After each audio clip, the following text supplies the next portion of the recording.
Swiss luxury company Richemont. It's under pressure after weaker than expected watch sales. The Cartier parent company experienced softening demand as consumers really pushed back against higher prices. Joining us now to break it down is Bloomberg Intelligence senior equity research analyst Mary Ross Gilbert. And you think about what we heard from Richemont. How does that stack out against what we've seen from some of its peers in the luxury industry as well?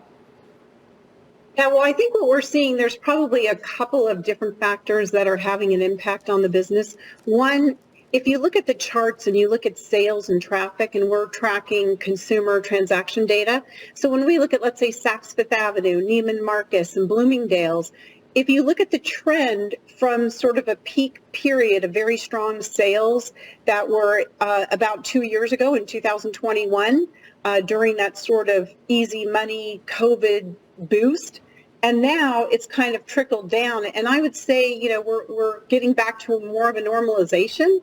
And then, with some of the spending that had occurred, unless you're in the Magnificent Seven, you might not be feeling as rich, let's say. Mm-hmm. But no, I think we're seeing a little bit of a softness in that they're still spending, and I think luxury is still strong. It's just at a lower level of strength because the consumer generally is being more methodical and more careful in their purchases.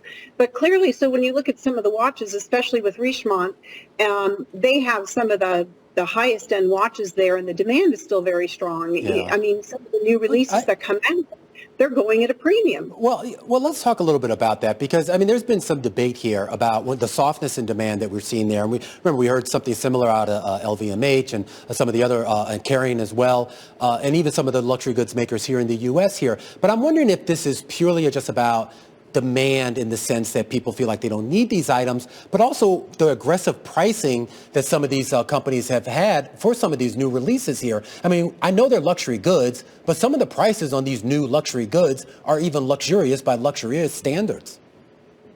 Yeah, I would agree. The pricing has certainly gotten elevated. And I think what we've seen over the last year is you've seen the aspirational consumer, the one that got that extra boost from easy money and stimulus. They've definitely seen they've pulled back. So I think what you're left with are maybe the true luxury spenders. And also noted was the strength in China. And so even some of the buyers that buy for some of these very high-end consumers out of China, mm-hmm. they will go to some of the other markets like in the U.S. and Europe, hunting down these very unique and very pricey items. So I think there's still good demand for that, but I think in terms of being broad-based, it's not really broad-based. I think it's really, the top 5% or something like that. So that used to be top 1%. Yeah.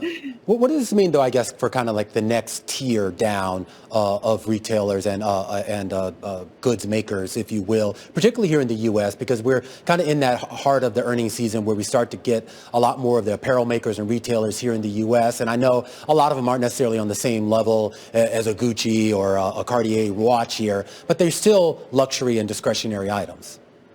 That's right, there is. Well, what we've noticed with some of the retailers, for example, let's say Aritzia. Aritzia is not really well known, but 80% of their business is sold at full price, and they're that level down. You have, ultra luxe, luxury, let's say, then luxury, and then you have this other level, which they call everyday luxury, or I call it accessible luxury, and that's where Aritzia really fits in. And they're very tiny, mm-hmm. Canadian-based company, but they're known for having fashion and quality that really aspires to the luxury labels.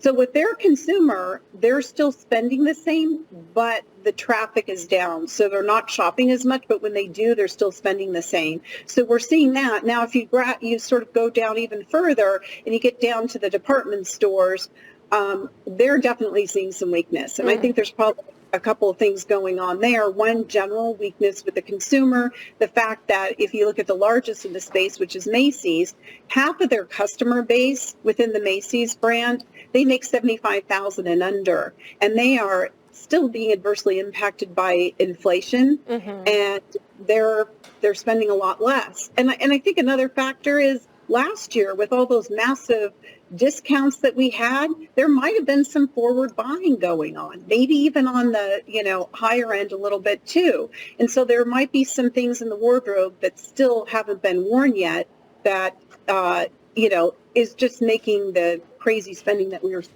before not as necessary now. Maybe a pull forward of demand, but I am curious how this breaks down on a geographic level. For example, how does the U.S. consumer right now compare to the Chinese consumer, for example? Oh, well, I think it's very different. I think that the demand in China still remains very strong. We're seeing it with Ralph Lauren reporting their numbers. Their China business was up 20%. All of Asia was up 13% on a constant currency basis. And actually, Ralph Lauren, they keep raising their prices and but elevating the product. So it's not just about raising prices. It's a combination of they just keep moving up the scale, and they're kind of edging closer to an LVMH, let's say, and a Kering. So they're really moving up the luxury scale, and the consumer in that luxury space is loving Ralph Lauren. So they did see strength also in the U.S.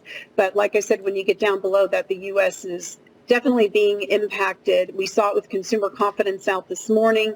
So I think it's going to be interesting to see how the holidays fare. But we think the consumer will come out for the holidays, but they're focusing on bargains. That's going to be the number one driving force, and all the surveys indicate that. Yeah, definitely an important season to watch. Really appreciate your time on this Friday. Our thanks to Mary Ross Gilbert of Bloomberg Intelligence.